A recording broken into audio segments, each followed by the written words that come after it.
are these people? Uranium bombs. Like, which with both of you who are around small children frequently, this is gonna suck. Just be warned, viewer discretion coming up. But yeah, Is I this going to be mean, similar? Is this going to be similar to that drone video you made me watch? not as bad, no. It's not cool. It's still not cool. It's not good. No, it's worse in a different way. But so I wanted to bring attention to something that the British are now sending over to Ukraine as well as us. We use these as well. In fact, members who are in and around Hawaii know of this all too well, because we test these things on their islands. So still, like right under those telescopes, like right down there. Ask them how well this is going. But so Army is putting the outrageous spin on depleted uranium science. Scientists cited by British military to justify sending depleted uranium shells to Ukraine had previously criticized use of such ammunition in Iraq. God. So not only are they lying, but they're like double lying, kinda, you know? Like, it's like a double lie. They're lying that the fact that they told the truth earlier and now have to lie. It's anyway. Yeah, it's like back in the day when mainstream media was talking about how Azov are actual Nazis and the Ukraine government is infiltrated with Nazis back in like 2013. Yep, and then Yep, and then nowadays they come out, no, there's no Nazis. What are you talking about? You know where I learned about that Nazis, Hawaii they're thing? actually nice Nazis. They're good. They're reformed. Was in Vice. That's where it was at. That's where I learned about it. So a couple of bullet points. Sole body cited by UK military to defend Ukraine receiving depleted uranium weapons has not published new research on the subject for over 20 years. Okay. Italy's defense ministry has compensated soldiers who developed cancer after exposure to depleted uranium on service in the Balkans. Okay. After the invasion of Iraq, the UK military accepted it had a moral obligation to help clear depleted uranium debris from the rounds it had fired. So that's the UK military who is now sending it where? Ukraine. Okay. Ministry of Defense claimed last week that research by the Royal Society, Britain's premier scientific group, supported its controversial decision to send depleting uranium tank shells to Ukraine. An MOD official briefed the media. Independent research by scientists from groups such as the Royal Society has assessed that any impact to personal health and the environment for the use of depleted uranium munitions is likely to be low. Like, that's what they're saying now. Royal Society was cited despite the group rebuking the Pentagon in 2003 for using their exact same research to justify American tanks firing the weapon in Iraq. So they complained at us doing it. So again, viewer discretion, it gets rough ahead. I just want you to know that, like, there are kids in these areas that can be affected by this pretty easily.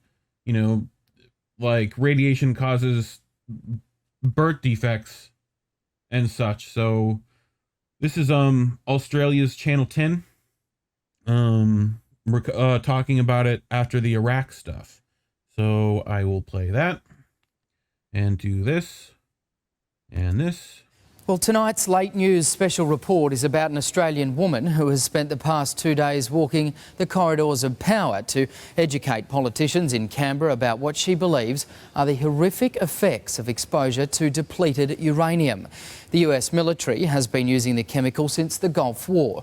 The international community will soon vote at the United Nations, urging more transparency on the use of depleted uranium weapons.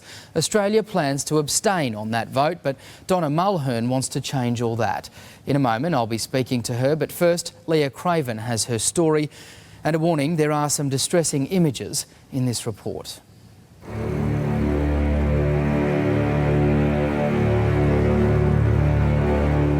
Is this the toxic legacy of the Iraq War? Parents bury their fourth child. 2 were stillborn, 2 died soon after birth. This is life in the city of Fallujah, where doctors report an unprecedented surge in birth defects. They blame a chemical used by the US military, depleted uranium. So there is contamination. One round of depleted uranium can pierce a tank's thick armour, leaving only a burned-out shell. Australian peace activist Donna Mulhern was in Iraq when the war began as a human shield. On 3 subsequent trips, she has documented the increase in infant mortality, congenital birth defects, leukemia and cancer. Today we have a little baby girl who was born just 1 hour ago, and she has birth defects connected with the spine, neuro defects. She also has an enlarged skull. Helpless parents camp out in hospital. That's the face of a woman watching her baby die. Most of the photos Donna took of babies in Fallujah City Hospital are too shocking to broadcast. But for paediatrician Dr. Samira Alani, it's her daily reality. I have recorded 30 cases. In 1 month? In 1 month. The US military acknowledges that it has used depleted uranium in Iraq. This statement from 2003 boasts that a depleted uranium round had penetrated directly through a sand dune to demolish a tank hiding behind it. At the same time, a US Defence Health official said, "There is no substantial evidence to suggest that depleted uranium is the source of any particular illness from the Gulf War." Australia's Foreign Minister Bob Carr says the government pays close attention to studies, but points out there aren't definitive links between health effects and exposure to the chemical. If there's no link, what caused this? The difference between the figures before 2004 and after have changed dramatically. Donna's on the warpath to increase awareness and hopes her personal experience will make an impact. She's lobbying the Australian government to vote for greater transparency about the use of depleted uranium at the United Nations later this month. For more on this, I'm joined now from Canberra by peace activist and author Donna Mulhern, who is leading the campaign in Australia for a vote against the use of depleted uranium weapons. Donna, thanks for joining us. Look, you were among several Australian human shields to visit Iraq when the war began, and you've since spent a great deal of time on the ground there. Just how significant is the birth deformity crisis in Iraq? I'd say it's extremely significant. We've got examples where in some communities we're seeing up to 30 cases every month of very severe birth deformities. An example is the city of Fallujah. So 30 a month is 1 to 2 a day. That's 700 in a year. That's almost 1/3 of all births. There's also a very high level of 1/3. That's ridiculous. Women miscarrying and a very high level of women giving birth to babies who are stillborn. But Donna, what evidence is there? Is the evidence there to suggest that these birth deformities are being caused by the use of depleted uranium?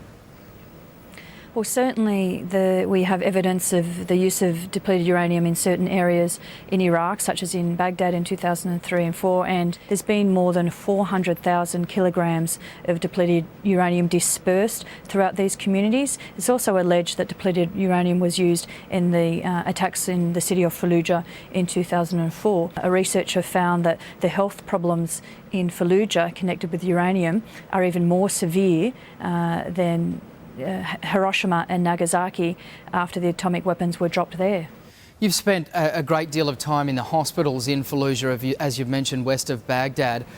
The misery that you see, Donna, in the eyes of the children in those hospitals, I would imagine would be something that'll be very, very difficult to ever leave behind. It's heartbreaking. It's absolutely heartbreaking, especially when the women look at you and seem to want some kind of answer or solution. And the advice to the women of Fallujah from the head gynaecologist at the moment, the official medical recommendation is just stop, as in don't fall pregnant, because it's likely you won't give birth to a healthy child. So that's devastating for many women to hear. And what they're saying is, we'll wait till there's a solution, and when a solution comes, things will get better. Of course, because we're talking about uranium, there is no solution. This is a sentence on this community that's going to last about 500 million years, and that is heartbreaking. There's nothing sadder than the face of a woman watching her baby die. And I saw many of those faces recently when I was in Fallujah. When the tanks and the guns are packed up and the armies go home, they've left a legacy. And it's a toxic, radioactive legacy that these communities have to then live with. Good luck with the campaign. Donna Mulhern, thank you.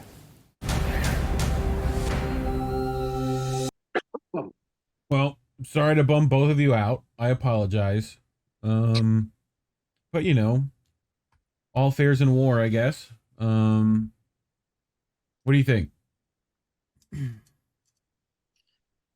Well, I think that all those people that care so much about Ukraine and Ukrainians that have that Ukraine flag in their bio should think a little bit on this decision, because this is, of course, if we're sending a whole bunch of depleted uranium rounds for taking out Russian tanks, it means that a lot of Ukrainian towns and Ukrainians are going to end up with this exact same thing happening. So let's think this through, guys. You don't have to have uranium tipped rounds. You can do tungsten tipped rounds. They even say that. I think we're going to read about it just in a slide or two. So they don't even have to do it. What I think is happening here is that the UK, NATO, the West in general is trying to prod Russia by using sending the most disgusting things they can over there. Basically like that, you know, you have two siblings in the back of the car and one of them's like putting their finger in the other one's face going, I'm not touching you. I'm not touching you.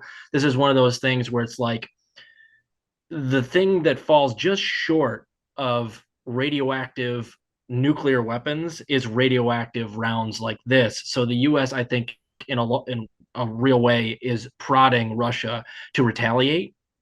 And I think that's part of the reason they're doing that. Because if they just wanted, they're already complaining about that. They're already complaining that they're moving nuclear charges, like, you know. So I think this is just escalation for the sake of like trying to goad Russia into doing something. Their breakthrough innovative tanks either. They're using a T-64 main battle tank. They're using old stuff.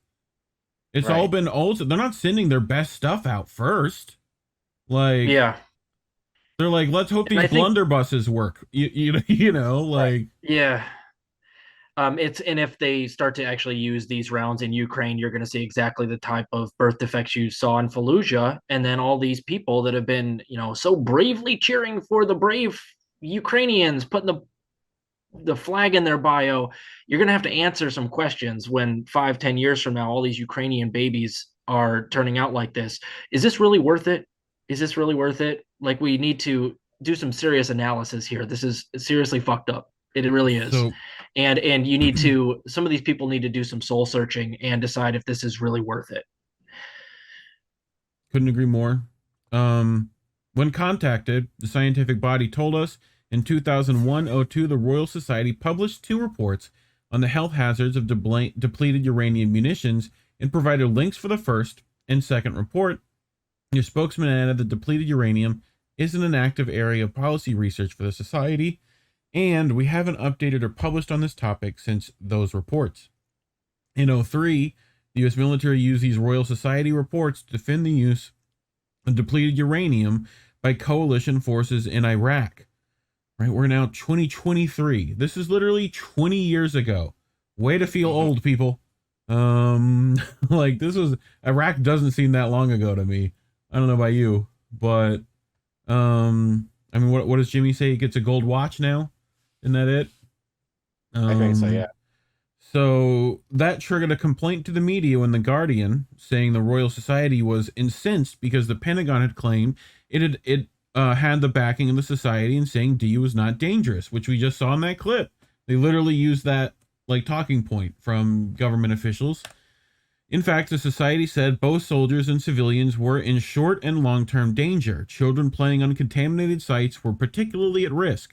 The chairman of the Royal Society's working group on depleted uranium, Professor Brian Spratt, was quoted as warning that a small number of soldiers might suffer kidney damage and an increased risk of lung cancer if substantial amounts of depleted uranium are breathed in, for instance, inside an armored vehicle hit by a depleted uranium penetrator. In addition, large numbers of corroding depleted uranium penetrators embedded in the ground might pose a long-term threat if the uranium leaches into water supplies. He recommended that fragments from depleted uranium shells should be cleared up and long-term sampling of water supplies needed to be conducted. Spratt also countered claims about the safety of depleted uranium made by the UK's then Defense Secretary, Geoff Hoon, stressing it is likely that unsatisfactory to deploy a large amount of material that is weakly radioactive and chemically toxic without knowing how much soldiers and civilians have been exposed to it. So, a bit of cherry-picked research. Doug Weir, research director at the Conflict and Environmental Observatory, told Declassified that MOD's latest spin on the Royal Society's research was pretty outrageous, but not unprecedented. Weir edited a report in 2012 for the Campaign Against Depleted Uranium, which said the MOD had cherry-picked research outcomes that maintained a view of DU as acceptable, despite a growing body of scientific evidence that highlighted uncertainty and recommended precaution. He recalled how a defense minister had once told MPs that an MOD review had found that the use of DU was permissible under the Geneva Conventions, when in fact no such review had found the use of DU as permissible under the Geneva Conventions, when in fact no such review had been undertaken at that point. What they didn't do was study civilian exposure anywhere. 0 civilian tests. Weir acknowledged that MOD had conducted some of its own research on DU's impact after invading Iraq, but what they didn't do was study civilian exposure anywhere. Depleted uranium is a chemically toxic and radioactive heavy metal produced as waste from nuclear power plants.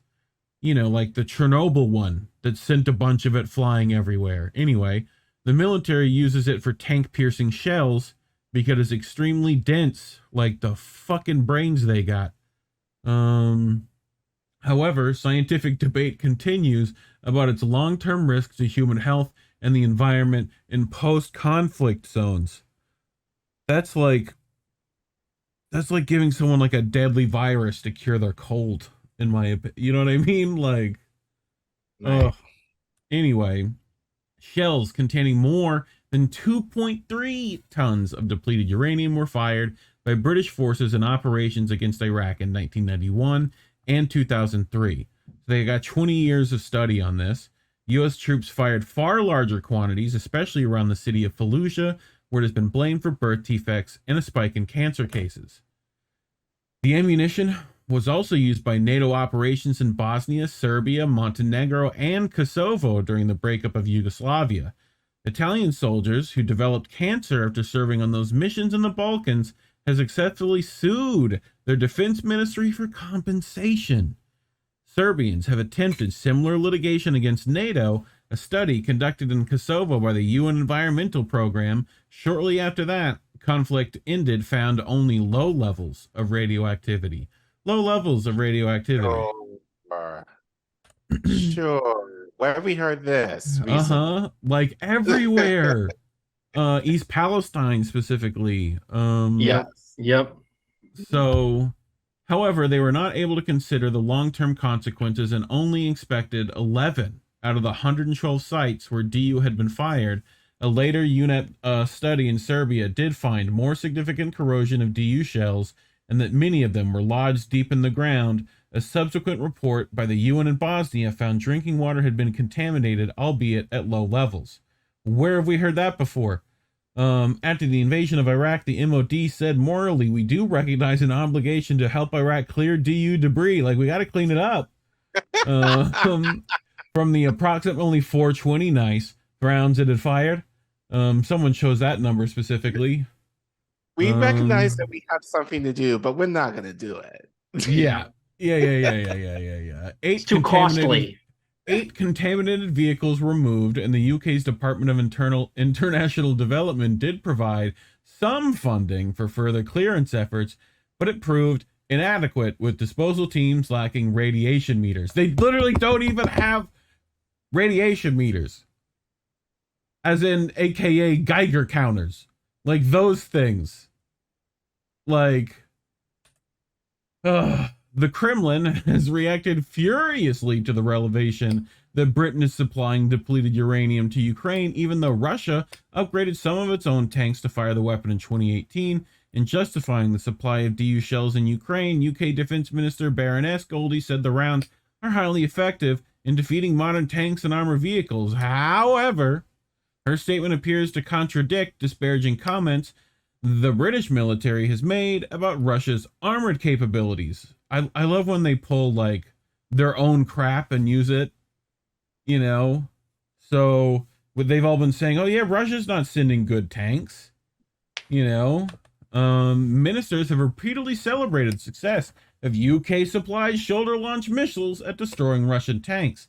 The MOD told Parliament yesterday Russia has lost 1,900 main battle tanks during the war in Ukraine, and MOD Defense Intelligence said earlier this month the Russian military has continued to respond to heavy armored vehicle losses by deploying 60-year-old T-62 main battle tanks.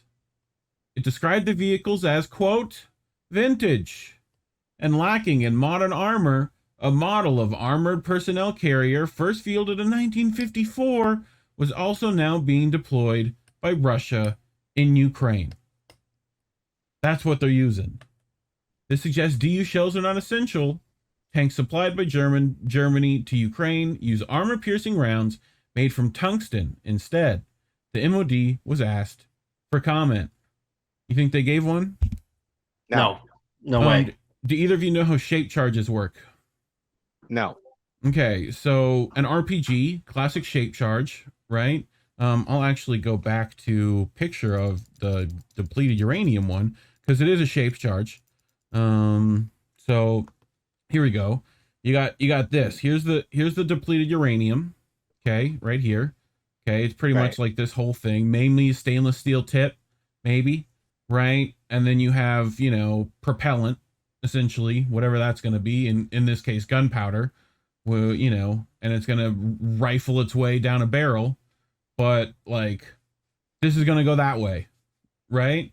So this explosive is only used to shove this, right? So you see how it's like inversely shaped, right? Yeah. I want you to imagine this little triangle here and this little triangle here, reverse that, right? So this becomes a needle, normally tungsten in the case of RPGs, right? But this time it's a hot molten uranium needle. Okay, so that's what's being applied. So you can also use tungsten to make a hot metal tungsten needle, right? It's why you see our tanks on the front of them have this metal grill, right? So shape charge hits the grill, that needle gets detonated in front of the actual tank as opposed to like right on the metal. Right. So yeah, you know, standard stuff. But you know, slightly radioactively flavored. Anyway, all's fair in war, I suppose. Sure. Like I asked Nagasaki how that goes, you know, probably not great, you know. Yeah, let's see if all those people that care so much about the Ukrainian people start to regret these decisions 5 years from now when a whole bunch of Ukrainian babies are, you know, being born with birth defects. When it's clear that there's an alternative, you don't need uranium armor piercing rounds. You could use the tungsten piercing rounds. Again, it seems like a clear provocation. They're trying to provoke Putin into doing something stupid. And it might be as simple as they might be just trying to get him to also use them. You know what I'm saying? So they can turn, so they can turn around and go, oh, he's using radioactive rounds. Well, they use them and then before they can escalate further. And like, so what I'm counting on, and I'm hoping that this is the case, is that that the Chinese and the Russians just kind of wait out the clock. Russia's going to win the war. It's a matter of time, not a matter of if. And they need to not react too rashly to anything that the U.S. is clearly doing to try to provoke a response. Yeah. So this is one of those things. That's what I think they're doing. It's clearly to try to provoke some sort of, they want the Russians to do something really inhumane or do something that is an actual war crime they can document on the battlefield, and then they'll go and run with it in the press as if Putin's, done something insane, and they'll conveniently leave out the part that they provoked it. That's how that's how this game works. Well, we all so know. Hopefully I think he won't. I think that he second won't react nuclear that way. bomb was all for Russia. So, that's the classic quote. But crazy. Yeah, I mean, we're the only people who use those. Like, I don't think we get to heroically. talk about... We heroically ended World War II by destroying 150,000 people and millions more with birth defects afterwards. Nobody in our country pays that price. Hey, we got great anime and Godzilla from that. All right. Yeah. We still profited. But anyway, that's it. That's all we got. Yeah, man.